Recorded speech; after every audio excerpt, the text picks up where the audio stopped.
자, 이번엔 청문회로 한번 가보겠습니다. 청문회에서 주머니 손 결국 사퇴했다. 그렇게 당당하더니 결국 물러났습니다. 국회 청문회장에서 이 한 손에 이렇게 바지 주머니에 한 손을 이렇게 찔러 넣은 채 거긴 좀 끼지 마시고 맞받아쳤던 바로 그 사람의 이야기입니다. 문준희 위원장, 심판계 마피아 보스입니까? 설명할까요?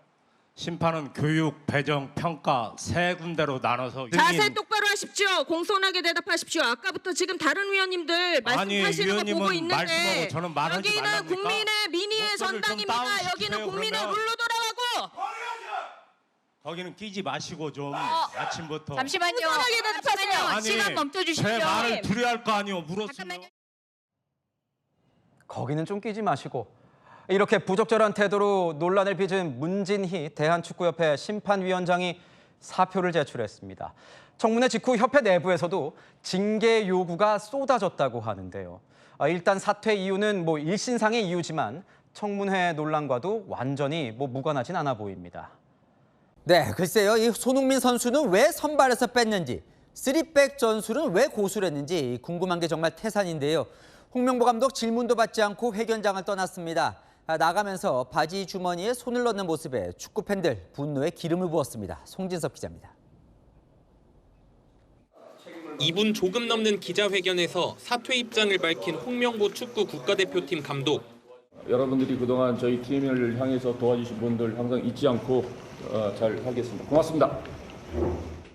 마지막 발언을 끝내고 책상을 짚고 일어나더니 취재진의 질문도 받지 않고 바지 주머니에 손을 넣은 채 회견장을 빠져나갔습니다. 홍 감독이 보인 이런 모습을 두고 축구계 인사들조차 진정성이 의심된다는 비판을 쏟아냈습니다. 억지로 사과하는 듯한 느낌? 나는 그렇게 큰 잘못이 없는데 하라고 하니까 할게 이런 느낌을 좀 줘요. 회견장 밖으로 나와 미소를 띠며 손짓 인사를 하는 듯한 모습도 축구 팬들의 분노에 기름을 들이부었습니다. 누리꾼들 사이에서는 대한민국 축구 망쳐놓고 먹튀한다거나 잘못한 사람의 태도가 맞느냐는 날선 반응이 쏟아졌습니다. 월드컵 대표팀 감독을 2번이나 불명예스럽게 내려놓게 된 홍명보 감독. 마지막 순간까지도 아름다운 이별은 아니었습니다. 채널A 뉴스 송진섭입니다. 2번의 기회를 줬는데 그 기회를 살리기는커녕 처참한 실패만 경험을 하게 했죠. 우리 국민들이 화가 나는 건 이 이유일 겁니다. 관련된 목소리 들어보시죠. 억지로 사과하는 듯한 느낌? 나는 그렇게 큰 잘못이 없는데 하라고 하니까 할게 이런 느낌을 좀 줘요. 우리가 전체 대한민국으로 살아가면서 하나로 뭉쳐서 목소리를 막 낼 때는 두 가지가 있는 것 같은데 하나는 대통령 선거가 있고 또 하나는 월드컵 같아요. 근데 둘의 차이는 대통령 선거는 나눠져서 폭발하죠. 근데 월드컵은 하나 돼서 폭발하죠. 4년에 한 번씩 우리의 뭔가 에너지를 좀 모을 수 있는 그런 이벤트인데 이번은 처음부터 마지막까지 사람들이 너무 힘들어했던 것 같아요. 4년에 한 번 이 즐거움 기다렸는데 그게 안 되니까. 그래서 이렇게 망쳐버리는 월드컵을 도대체 어떻게 책임진다는 거지? 그냥 물러나면 끝나는 건가? 이런 얘기를 하시는 분들이 실제로 많이 계십니다. 자, 조현삼 변호사, 1분 35초의 짧은 입장문 낭독, 질문도 없었고 답변도 없었고 한국 시간으로 새벽에 발표했고 주머니에 손 넣고 퇴장하는, 그리고 딱 한 번 고개를 숙였더군요. 허리 숙여서. 자, 이런 문제들 보면 그런 것 같아요, 정말. 사실 이번에 우리 대표팀이 잘 못할 거라고 예상했던 축구 팬들도 있겠지만 그래도 어느 정도는 하겠지. 마지막 경기에서 정말 투혼을 불사르는 졌더라도 그런 모습을 보여줄 거라고 기대를 했는데 그게 너무 무참히 무너져 버리니까 국민들이 이렇게 공분을 하는 거 아니겠습니까? 그렇죠. 이번 월드컵을 앞두고 많은 국민들이 적어도 32강에는 진출할 거라고 누구든 생각하지 않았겠습니까? 과거 같았으면 32강 안에 들지 못하면 본선조차 진출할 수가 없는 상황이었어요. 우리나라 항상 본선에 진출해 왔죠. 그렇기 때문에 적어도 32강에는 진출할 것이다. 지금 우리나라 국가대표팀 베스트 멤버를 살펴보게 되면 거의 대부분 대부분이 유럽파로 구성되어 있지 않겠습니까? 그만큼 그 어느 때보다도 전력이 우수했기 때문에 32강 그 이상도 기대를 해봄직했다. 물론 감독이 홍명보 감독이긴 했지만 그렇다고 하더라도 선수들이 워낙 출중한 능력 때문에 그런 부분들을 기대했음에도 불구하고 최악의 결과를 낳을 수밖에 없었죠. 그렇다고 한다면 홍명보 감독이 자진 사퇴는 당연한 것이고요. 앞서서 기자회견 말씀하셨지만 기자회견뿐만 아니라 왜 우리가 이번 월드컵에서 처참한 결과를 나왔는지에 대해서 사령탑으로서는 당연히 그에 대한 말이 나와야 됩니다. 많은 국민들이 궁금해하고 있어요. 1차전, 2차전, 3차전 경기 다 마음에 들지 않은 부분 분명히 있었습니다. 선수 기용에서도 문제가 있었고요. 왜 선수 교체라든가 그런 부분들에 대해서 전략적인 그런 결정을 내렸는지에 대해서 구체적인 답을 해야지 국민들 입장에서는 납득을 할 수가 있지 않겠습니까? 단지 물러난다고 한다면 그것은 그냥 회피일 뿐이에요. 홍명보 감독이라는 자리, 국가대표팀 감독이라는 자리가 그렇게 가벼운 자리입니까? 전혀 그렇지 않죠. 그러한 모습에 대해서 많은 국민들이 더욱더 실망을 하고 있는 게 아닌가 싶습니다. 자, 강 의원님 일단 물러났어요. 물러났는데 이제 궁금한 건 지금 홍명보 감독의 연봉이 한 20억 정도 되는 것으로 알려져 있습니다. 어제 한 외국의 한 그 연봉 추산업체는 38억까지 얘기하기도 했었는데 자, 사실 이것도 연봉 20억 받으면서 마지막 봉사를 하기로 했다. 우리가 봉사라고 한다면 저렴한 가격 또는 뭐 무료로 봉사하는 걸 봉사라고 하지 20억 받으면서 봉사하는 건 세상에 없는데 그래서 너무 비싼 봉사가 아니냐. 연봉 토해내고 사퇴해라. 등등의 얘기가 있습니다. 왜냐하면 지난번에 클린스만 감독이 중도에 경질될 때 연봉에다가 위약금까지 물어주느라고 축구협회 예산이 100억이 들어갔단 말이죠. 이번에는 어떻게 되는 겁니까? 공식적으로 이 사퇴 발표를 했습니다. 예. 사퇴와 경질 그만두는 건 같지만 어떤 형태로 그만두느냐, 그 자리를 물러나느냐인데 이제 사퇴는 본인의 의사에 의해서 이 계약을 먼저 해지하는 형태가 되는 거고요. 경질은 축구협회 차원에서 홍명보 감독을 이제 경질시킨다라고 했을 때 이제 위약금 발생 여부가 좀 달라질 수 있죠. 예. 지금 이제 위약금에 대한 부분은 사실 뭐 말도 안 되죠. 당연히 예. 사퇴 본인이 사퇴했으니까. 네, 여기서 경질을 기다린다라는 것 자체도 말도 안 되고. 예. 그렇기 때문에 이제 추가적으로 홍명보 감독에게 지급해야 될 뭐 자녀 연봉이라든지 뭐 위약금은 없다라고 볼 수 있지만 그게 중요한 건 아니잖아요. 그렇죠. 사실 뭐 지금까지 20억 원이나 되는 연봉을 수령한 감독이 너무 무능력함을 보여줬다라는 것 자체가 분노의 포인트고 그리고 시작하면서 이제 한국 축구를 위해 마지막 봉사라고 표현을 했는데 그 봉사의 의미를 너무나 잘못 이해하고 있는 것이 아닌가? 나는 봉사를 하지만 내가 대표팀 감독을 맡는 것 자체가 한국 축구에 대한 봉사야라는 뭐 제가 앞서서도 말씀을 드렸지만 교만이라는 그 자세가 깔려 있는 인터뷰였던 거라고 생각을 합니다. 예. 자, 가장 이번에 전술적인 거 여러분들 뭐 많이 할 건 아니니까 딱 하나만 여쭤보겠습니다. 자, 3백을 그것도 원래 처음에 4백을 하다가 마지막 몇 경기에서 3백을 해보고 성과가 좋았다고 판단했는지 3백을 밀고 나갔어요.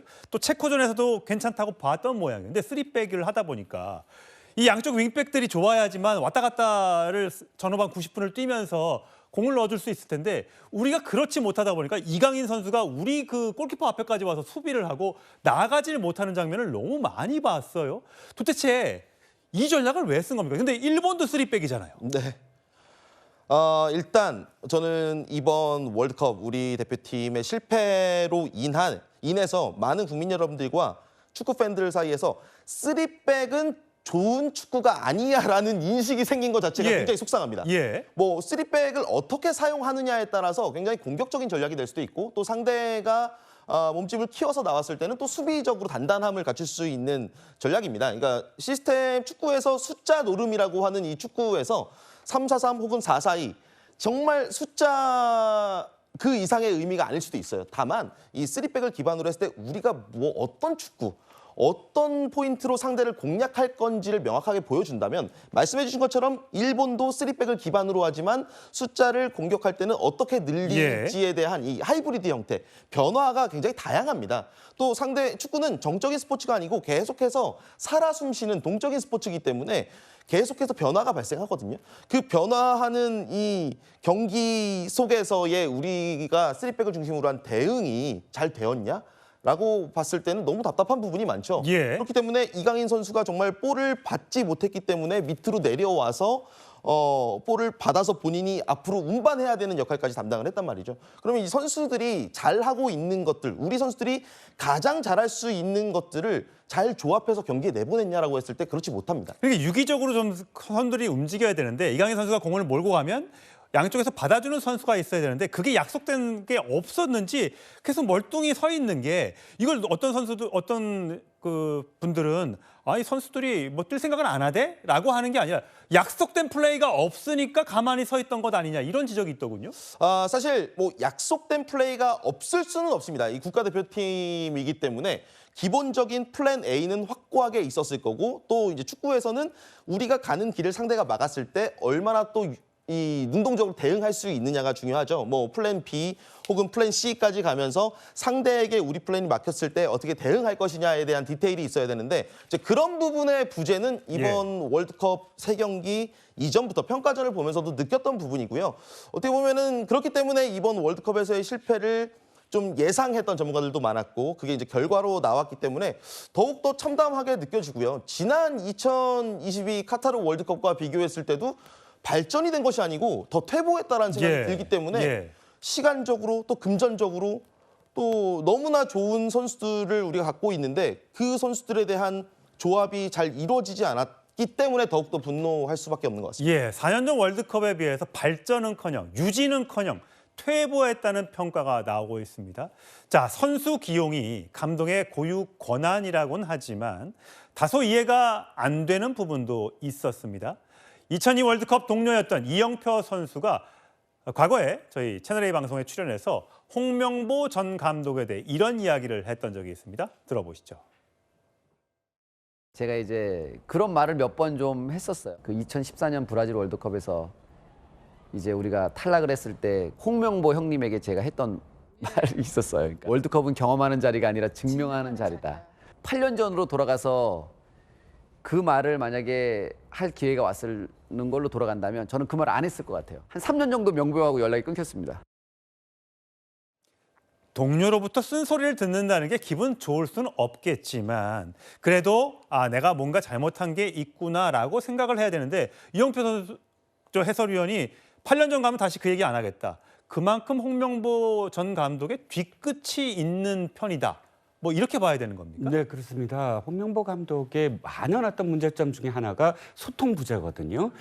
언론에서도 스포츠 전문가들과 또는 스포츠 전문 기자들 또 그 이외에 뭐 전문적인 어떤 유튜버들 많지 않습니까? 많은 고언을 쏟아냈는데 거기에 대해서 늘 일축했습니다.